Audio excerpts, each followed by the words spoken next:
Welcome to Scale Her Up, the show for female business owners and leaders who want to grow profitable, sustainable businesses without burning out. I'm Dr. Brenda Hector, a business growth specialist helping women develop themselves and their businesses so they can achieve their goals and enjoy the lifestyle they dream of. In each episode, you'll hear inspiring stories, honest conversations, and practical strategies to help you start, grow, or scale your business. If you're new here, hit follow so you don't miss an episode, and come and join our Scale Her Up Facebook community to keep the conversation going. And the conversation today is with Iska Walter of Iska Burning Photography. Iska, thank you very much for agreeing to be a guest on the show. It's really lovely to have you here. Thank you, Brenda. And it's great to be on, and thank you for having me. Yeah, that's great. Now, so we've known each other years, I think, through business. Yeah. You've been around photographing people of Aberdeen for a long time. How long? 9 years. I was just doing a LinkedIn post, I think at the end of April it was, wanting to say that's now my 8th year in business and all great and da-di-da. And then I thought, hang on a second, 2017 to 2026, that's not 8 years, that's 9 years. It'll be my 10th year next year. Can you believe that? That's incredible. You know, not many businesses get to that level. In fact, I spotted on LinkedIn today Cheryl Newman, who's a previous guest on the show. She's 10 years in business, and apparently only 3 out of 10 get to 10 years. So, Quite a statistic. And that probably is male-led and female-led businesses. And I don't have the statistics in front of me, but I know that female-led businesses are much less likely not to get to maturity, if you like. So well done. 9 years. Amazing. Yeah. Yes. Yeah. So I love it. It's a great business to be in. It's great to meet people and work with people, help them be seen. So there are lots of different branches of photography. Tell my listeners the kind of photography that you do. So the main part of my work is commercial and brand photography. That's where I help business owners and small to, I'm going to say, medium-sized businesses tell their story through images. So I get to know them.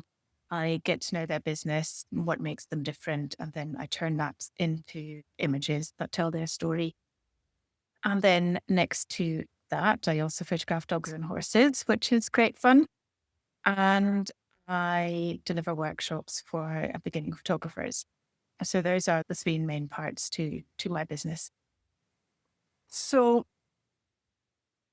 you weren't always that specific, that niched, were you? You used to do some other photography as well. Is that right? Yes. Yes. When I first started, or when I first went full time with my photography, I thought I had to do everything.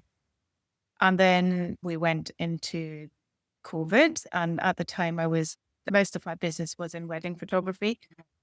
That was gone all of a sudden because everything was rescheduled. Everything just came to a halt because we couldn't do anything with the lockdown. So at that time, I really had to sit down and think about what I wanted to do with my business. And I came to the conclusion that there are a lot of genres that I don't really want to photograph, and I don't really know how to photograph, and I didn't really feel the need to learn that. So I narrowed it down into areas that I love doing and I enjoy doing. And I have come to the conclusion that I'm much better off doing a few things well rather than being a jack of all trades, a master of none, so to speak. And I'm thinking that the wedding photography business that must be stressful. You have to turn up on that day. You can't be ill. There can't be anything that gets in the way. You've got to turn up on that day and document it in the way that they remember that it happened. Yes. Yeah. Yes, weddings are quite stressful. And for a while, I did enjoy it, but I lost the joy a few years ago. Weddings are booked quite far in advance. So I still had some weddings last year and this year. And I have had moments where I have been ill or life happens and you really just can't turn up and photograph a wedding. But for me, it's always been, if I can't be there myself, I will make sure that another photographer who's equally skilled as I am can be there and capture the day for the couple. And I still have all the contact with them and make sure that they're happy with everything. But yes, life happens and sometimes you just can't be there yourself. So we touched on this a little bit before I hit record. So let's just dig into that. When you're a photographer, it's your skills and it's you that you're selling. Yes. Have you found that a challenge? Have I found that a challenge? Yes, especially at the start because no one knows you and you pop up as this kid out of nowhere, I was going to say, but no one knows you, no one knows what you can do, no one really wants to give you a chance. And that sounds really negative, but it takes a while to be established enough and to get word of mouth going. Build a reputation, yeah. Yes, yeah, for people to understand that actually what I do is different to what a lot of other photographers do, and that they can trust me with taking photos of them and their business and really being able to tell their story and capture their personality. And I think that's where things started to change for me once I did get better known and more established as a business owner and as a photographer. People came to me more, and that's when I started to find it easier to promote myself and to speak about what I do, and that I am actually good at what I do.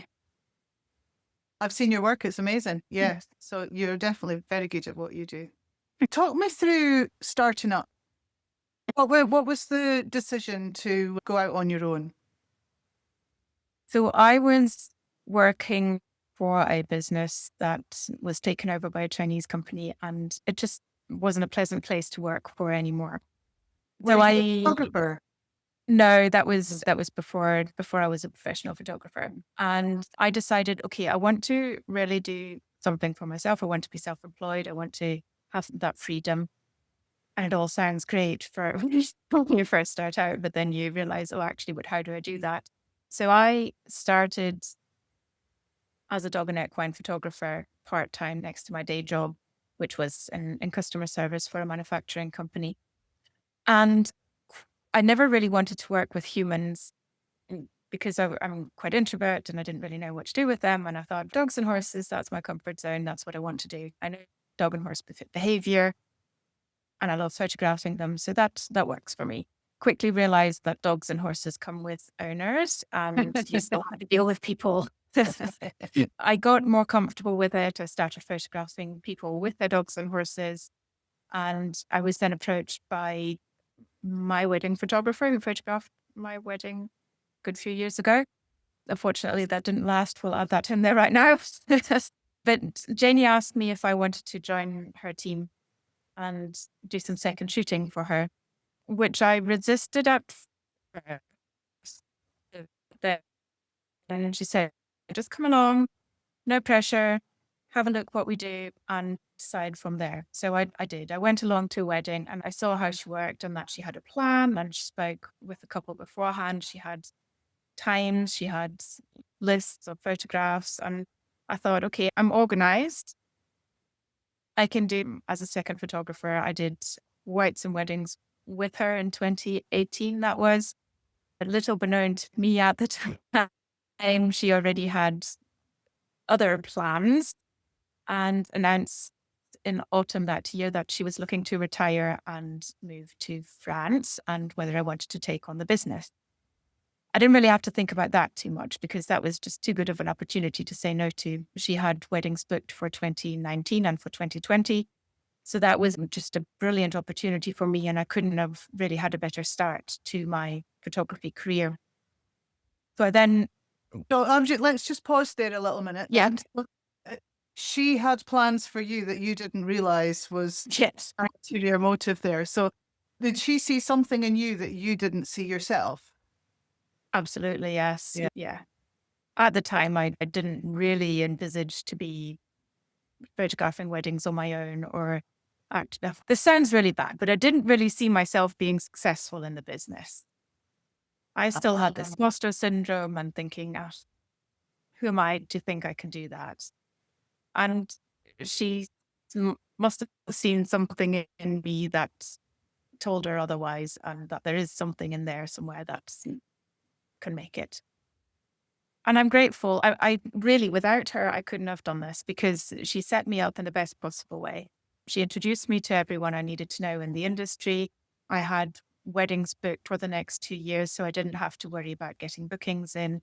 I had, I pretty much just lay in a made nest, so to speak. And it was amazing. And I could see other new photographers coming into the industry and wanting to photograph weddings really struggle to get bookings and to get a foot on the ladder.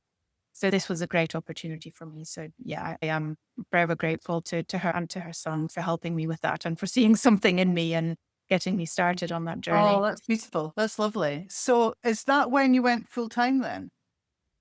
2019, I didn't quite yet. That first year of weddings, I was still thinking, can I do this? Can I really make a living of this? And I was scared to hand in my notice and say, I'm going for it. I'm doing this full time.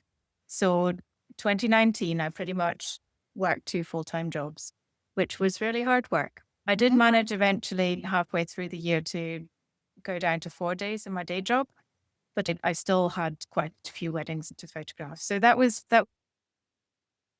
lot of work, and that meant that I could only really focus on the weddings and not really do much else because I just didn't have the time to. So end of 2019, I decided I'll go full time, which of course, coming into 2020, we all know what then happened. And all of a sudden there were no weddings anymore. And the advice from the industry bodies was not to go out and take photos anyway in for none of the industries really. So yeah, as photographers, we just had to sit at home, as did many other people. But So what did yeah, you do? How did you keep the lights on, if you like? Mm, mostly savings. Because I was just so recently self-employed, and I didn't get any government help. I did get a little bit of money through a wedding industry fund, but that was really that it wasn't much, but it helped. And I keep saying it, but it just really, that time, while it was tough and you weren't getting any money in, but it did really help to shape my vision of the business and where I was wanting to go with it. And also a little bit of how I am going to be able to achieve that. Come up with a bit of a plan and yeah, then execute the plan. So is that when did you decide that weddings weren't for you then? That was in 2021. So at the time, I thought there's 3 genres I want to do. So commercial and brand, weddings, and dogs and horses. And then 2020 was quite easy on weddings because we could only have 20 guests and they were all just half days. And that was quite pleasant to do. And then came 2021, another lockdown. And then when we came out of that lockdown, I photographed my first wedding of the year on the 1st of May. And then for the next few months until end of the year, I photographed 40 weddings. I guess all the ones that were cancelled from the year before, and yeah. Yeah. And that was difficult. There were some weekends where I photographed weddings Friday, Saturday, and Sunday. And by the end of that year, I just lost the will to live. Much. I just couldn't do it anymore. So I decided I need to cut down. I'm not doing this many weddings anymore. I said to myself, I'll do 10 a year, which I stuck with as well for a few years. And then last year is when I finally made that decision. Okay, no That's more. interesting. It's really interesting because to anyone else on the outside, that looks like a really successful wedding photography business, doing 40 weddings in the year. Every bride and groom in Aberdeenshire wants you to be photographing their wedding. That, to anyone else, that would be success that they were aiming for. But for you, it was too much. It was success. Yeah. Absolutely. I did well there, but it was a lot of pressure. It was a lot of work. I find wedding day, I always say when I come away from a wedding, I have a wedding hangover. Back to being an introvert, as an introvert, being at a big event like that, you have to be switched on all day long. And you can put on a face for so long and be the person that drives everything and says, we're here, we're doing this now, we have to do that now.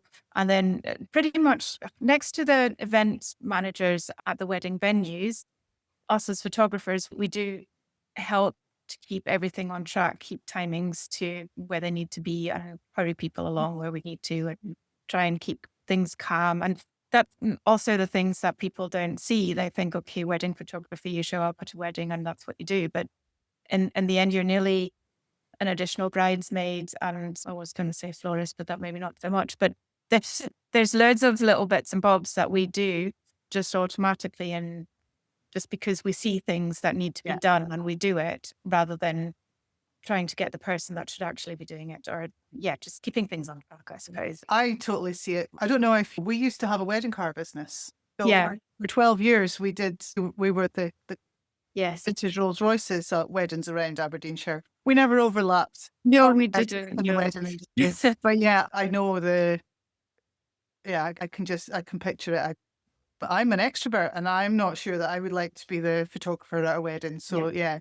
But going back to that, it's interesting that the importance for anyone, I think, or what I would like the listeners to get from this is you have to be enjoying your business. Yes. Yeah. Yeah. Why would you? That's the thing. If you don't enjoy what you do, you could have as well stayed employed, because then you're not doing what you really want to do.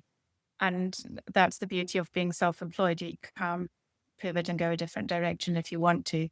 And it may be scary and it may be uncertain for the start, because weddings, of course, being booked at least a year in advance normally, you have that security of knowing how much you're going to be making in a year, which is really great for forecasting. But when that comes away, it's like most self-employed, you don't quite know when the next client is going to come. And it takes a little moment to realize that you just have to trust the process. You have to keep doing your marketing. You have to keep going networking, delivering good work, and making sure that people speak about you. And then the work will come. Yeah. And actually work that you enjoy doing. So let's talk about brand photography then, because my audience are business owners, female business owners. Okay, so there's another part there, just as I'm asking the question, I'm formulating the question. The women that don't think they look good on camera or are comfortable being photographed. But actually, how important is it that in this day and age, in the age of social media and websites and everything, how important is it to have good images that represent you and your business? And you used the term that show their somebody's personality. Yeah. Yeah. How important is that? I suppose I would say that as a photographer, but I think it's very important. And especially now with more and more AI coming through and more AI images coming through, I think people are actually getting tired of seeing AI images and AI created content. So having that, I hate the word, but authenticity, that's the word actually. And being able to show your story and your personality and letting someone into your business and maybe a little bit of your personal life if you're happy to show it. I think that really builds a connection and makes sure that the audience can connect with you and can see who you are and see that you're a person they want to work with, especially for small businesses, whether it's a solopreneur or a small team. But people buy from people. And if you don't trust the person that you're seeing online or in person, then you're not going to buy from them. I think a really good example for this is actually one of my clients. She's a psychotherapist and she specializes in working with children with trauma. And she wanted to have photographs that showed her space, showed her dog, because the dog is always in the sessions with her little co-therapist. And it was important to her that she's personable, that she's approachable, that she still looks professional in the images, but that when parents go onto her website, they see what kind of situation they're bringing their children into, and seeing the person and Loki, the dog, they see all these aspects to her and to her business, and they can form an opinion whether they want to bring the child there and are happy for the child to work with my client. And she's mentioned that to me before, that it's made a big difference to her business in the amount of bookings since she's launched her new website with the new images on it. So that's a really great testament to why it's important to have good photographs of yourself and your business. And so, yeah, so then there's the part of people that are uncomfortable in front of the camera, and they know they should have, or but I should get better photographs. That's out of date, but I really don't like it. I don't like how I look. I don't like my weight. I don't, yeah. How do you put someone at ease and help them to be comfortable with the photos that you're creating and that they're then going to share everywhere? It's a really good question, and one that I get asked a lot, actually. And the honest answer is I just don't really know, because people just seem to feel comfortable around me. I do tend to talk a lot when I'm shooting, ask questions, and just get people to forget that I'm actually taking photos of them. But I think also once I can explain to my clients that hardly anyone really feels comfortable being photographed, including myself. It's just one of these things as business owners we have to do. Also, we're our worst critics. So we're always going to pick up on the things that we're already self conscious about. But I think once you can get past that a little bit, and also when people tell me what they're self conscious about beforehand, I can work with that. If they say they don't like, oh God, what? Taking myself, for example, I don't, my backside and my thighs, that's where I carry weight. So I would make sure that's not an area that I highlight for the client. So there's clever posing and lighting that we can make sure that's disappears a little bit. And equally, the first question people always ask me, oh, can you Photoshop me? And that's something I'm a little bit careful with, because I do feel, especially in business, we need to look like ourselves and not like a 10-year younger version of us. That if someone has a skin outbreak or blemishes or so, that's always something I'll remove. Do I remove lines? Definitely not. And one of my clients, she's in her 60s. She actually recently said to me, don't you dare touch my lines. I'm like, what do you mean? She's, oh, all this photoshopping and all that. I don't want that. I'm proud to be growing old, and not everyone gets the chance to grow old. And I thought that was so beautiful. So yeah, that really stuck with me. And that's something I'm saying to everyone, really, because it's so true as well. Yeah, and I'm just reflecting on what you're saying there about somehow people just feel at ease with you and you just take their mind off the fact that you're taking photographs of them. It's the same as me on the podcast. Yes. That's people to forget that they're being recorded and we're just having a blather. But Yeah. You Yeah. just reminded me now. Sorry. Absolutely. Being in business then, Iska, you're self-employed really rather than having a business because it's you. What are the challenges that you face as a self-employed person? The thing that springs to mind is really when you're off sick and you can't work. I've just had a period where I was off work for 6 weeks. That's tough because you need to have a reserve in place to make up for that. Physically wasn't able to work, so I couldn't go out, take photos, so I wasn't making money. There's little help for self-employed out there, but there is something I can, if you want, I can mention it. Or Yeah, I saw your post a week or two ago, and I think it's probably good for anyone else who's having to go through that because I've been there. I had to have a couple of surgery. I had a surgery that didn't go very well, and I had to have another surgery to repair some damage that was done. And yeah, as a coach, I couldn't work, and I had to put things in place to ensure that my clients were still there when I came back. Yeah. And I wasn't aware of these resources. So yeah, please share. Yeah. So there's a government thing called the New Style Employment Allowance, Employment Support Allowance, that way around. So New Style ESA. And you apply for that and you get a little bit of financial help. It depends on your level of national insurance payments, but I think you get around £95 a week or so. So it's not a lot, but it's a little bit of help. The other thing you can get, you don't have to be off work for that, is through WHS, working Let me come back to that. It's a scheme anyway. They offer physiotherapy and mental health support and occupational therapy. I can't think of the name just now, but I can send it I through to you will. I'll later. go and well do some research and make sure Yeah. some sort of links or websites in the Yes. show for Yeah. anybody that's interested in finding out where they can get this. Yeah, that would be good because and that is a really easy thing to do as well. So you fill in a form on a website, you go onto a call with them, takes an hour, they go through some questions, and then they can refer you to private physios or mental health professionals or occupational health, whatever it may be you're looking for. And then you get some sessions paid for, which is great as well. So I'm currently going through physio on them. And it's not NHS physios, it's private physios, which is great as well. So those are the two things that I've found quite helpful actually, but hardly anyone knows about it. So I'm making a point of mentioning it to anyone who will listen at the moment. That's brilliant. Yeah, so that's where you've had support over the last few months. It's lonely being in business. So who's been your biggest supporter over the years? A few people really. I have a few really good friends who've always been my cheerleaders and my sounding boards. But a lot of the time it's the people I meet through networking and the networking groups I'm in. I'm a member of BWC, so Business Women Connect in Aberdeen.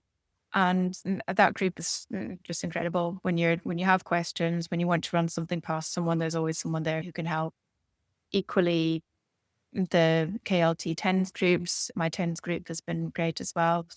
I enjoy going there. I enjoy the support you get through them. So it's really not letting yourself feel alone because you're not. There are people around you. You don't have to isolate yourself. You can just ask for help if you need it. The only thing you can't expect is people to think that, or people to come to you and ask if you need help because they don't know if you do or not. So you have to communicate. And you don't have to, yeah, it's okay if you're an introvert. You can get the Yes. value out of networking. Absolutely. Yeah. I had to learn it, but Yeah. I enjoy networking now. And I'm a member of both those groups as well. So, Yeah. I couldn't agree more. Yeah. Yeah. What have you learned about yourself over the years as a business owner then, Iska? I have learned that I can do more than I thought I could. I have learned that I am very resilient, that I'm actually good at what I do, and that I really enjoy being self-employed. I really do enjoy it. And I'm not just saying it, I really do. Yeah. It's hard work occasionally, or not occasionally, it's hard work a lot of the time. But being self-employed also gives you the freedom to do what you want to do. And yes, I have plans for the business that will involve me working more, but eventually, hopefully, that will mean I can work less. And spend time with your horse and on the golf course. I think those are your things, are they? Yes, indeed. Yeah. Yes. Yeah. I still need to start both of them again after being off, but yeah, I will get there. Good. Good. I'm just thinking other questions that I haven't asked you yet. This would be an interesting one because I know that, I don't know where you were when you were 18. We haven't touched on the fact that you've lived not in Aberdeenshire all your life. But if you could go back and meet your 18-year-old self, what advice would you give her? Believe in yourself. Trust that you can do it and just go for it and do it. Brilliant advice. Where were you when you were 18? I was in Germany. At 18, I was doing my apprenticeship to become a car mechanic. Now, that's something I didn't know. Yeah, that's interesting. So, okay. Tell me what happened there. Obviously, you didn't take that route. No. I did my apprenticeship and I couldn't keep working in the industry because I kept getting tendonitis in one of my arms. And after being in a cast for 6 weeks, I nearly said toes to shoulder, but that's not quite as much. Fingers to shoulder. I decided that I just couldn't keep going with that and I had to change careers. Was that disappointing? Was that a tough decision to make? No. No. Because I went on to doing what I wanted to do in the first place and work with horses. And I really enjoyed my time working with horses and in the horsey industry. It's a great industry to work in, especially on the continent, because you've got so many opportunities, so many big international yards you can work for. And I learned a lot. I met amazing people, rode incredible horses, and yeah, had a great time. But I knew that had an expiry date for me. I never wanted to do that my whole life. I just thought I wanted to experience the whole thing. And then I'm going to say get a proper job. But no, not that isn't a proper job. But for me, I wanted more. I wanted to progress through life. I am quite ambitious, and I knew I wasn't going to make it as a high level top international rider. I was always a good second at a yard. I would say I would start working with young horses and compete them for a bit until they got up to a level where the number one rider would take them. And I knew my place and I was happy with that. But yeah, I wanted to progress through other things and see how far I could get. And yeah, now we're here in Scotland and What I run my brought own you business. to And what brought you to Scotland? my ex-husband, Ah, okay. he's born and bred Aberdonian. And yeah, if it had worked out, it's a beautiful love story. We met here when I was on a long weekend here in Aberdeen and did the long distance thing for a while. I was living in the Netherlands at the time. And then after a while, we said, okay, one of us would have to move. And because I had the language advantage, it was Mhm. me. So I packed up my life in the Netherlands, took my horse and moved to Scotland. There's at least one good thing that came out of that you're here with us and yeah. Yes. Yeah, absolutely. Yes. Yeah. And I wouldn't have it any other way. Someone recently asked me, do I regret getting married? And no, because I wouldn't be where I am now without it. It's all, yeah, everything happens for a reason. And it's brought me here. It's made me start my business and I enjoy life here. Good. Let's go back to the business then. What Mhm. advice would you give to any other woman thinking of starting her own business? Do it. If I can do it, so can you, honestly. Believe in yourself, ask the right people for help, and don't think you have to do it alone. But surround yourself with the right people. Yeah. That comes up in so many of these conversations. And do you still have imposter syndrome? Do I still have imposter syndrome? Not as much. It is coming up a little bit for me at the moment, not in my day-to-day work with my clients, although I do still, before every photo shoot, get a little bit nervous because I care. And I think if I don't get that anymore, I'm past caring what I do for my clients, and that will hopefully never be the case. But I am looking how I can grow the business and how I can go to the next level.